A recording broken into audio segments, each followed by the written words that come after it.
बार्शी टाकली तहसील में सितंबर 2025 में हुई अतिवृष्टि, बाढ़ और लगातार बारिश से फसलों को भारी नुकसान हुआ था। इस नुकसान के लिए लगभग 32,000 किसानों की लाभार्थी सूची शासन को भेजी गई थी, जिनमें से केवल करीब 5,000 किसानों के खाते में ही ये राशि जमा हुई, जबकि शेष लगभग 27,000 किसानों की सहायता राशि अब तक लंबित है। अनुदान में इस दोबारा हुई देरी से नाराज किसानों ने सरकार का ध्यान आकर्षित करने के लिए श्रृंखलाबद्ध उपोषण की घोषणा की है। किसानों ने अपने 7/12 आधार लिंक बैंक खाते और अन्य आवश्यक दस्तावेजों के साथ तलाठी के पास आवेदन जमा किए थे। इसके बावजूद तहसील के कुछ गैर जिम्मेदार कर्मचारियों द्वारा जानबूझकर क्रियान्वयन में देरी की जा रही है, ऐसा आरोप किसानों ने लगाया है।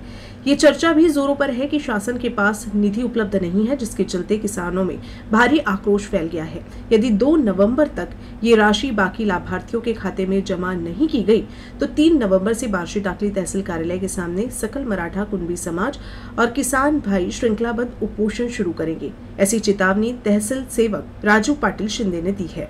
इस आंदोलन के कारण प्रशासनिक कार्य बाधित हो सकते हैं और संबंधित अधिकारियों तथा कर्मचारियों पर गंभीर जिम्मेदारी आने की संभावना बताई जा रही है। सकल मराठा कुणबी समाज तालुका बार्शी टाकळी यांच्या वतीने मी दिवाळीच्या दिवशी मूर्तिजापूर तहसील कार्यालयासमोर काळी दिवाळी साजरी केली व अन्नत्याग आंदोलनाला बसलो होतो। पण त्या दिवशी मला असं आश्वासन दिलं सरकारकडून की तुमच्या तालुक्यातील 32,000 शेतकऱ्यांच्या खात्यामध्ये आजच आम्ही पैसे टाकतो, म्हणून मी तात्पुरतं माझं उपोषण स्थगित केलं होतं। पण आज रोजी 8 दिवस उलटून गेले दिवाळीला, पण 5,000 शेतकऱ्यांच्याच खात्यामध्ये पैसे आले।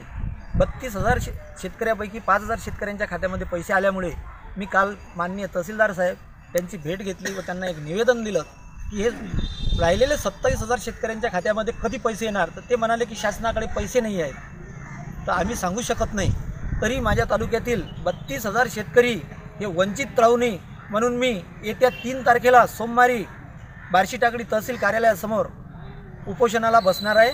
तरी तालुक्यातील सर्व शेतकऱ्यांना जे वंचित राहिले, ज्यांच्या खात्यामध्ये आजपर्यंत पैसे जमा झाले नाही, त्यांना असं आवाहन करतो की सोमवारी 3 तारखेला तुम्ही सर्व जास्तीत जास्त संख्येने बार्शी टाकळी तहसील कार्यालयासमोर उपोषणस्थळी हजर राहावे।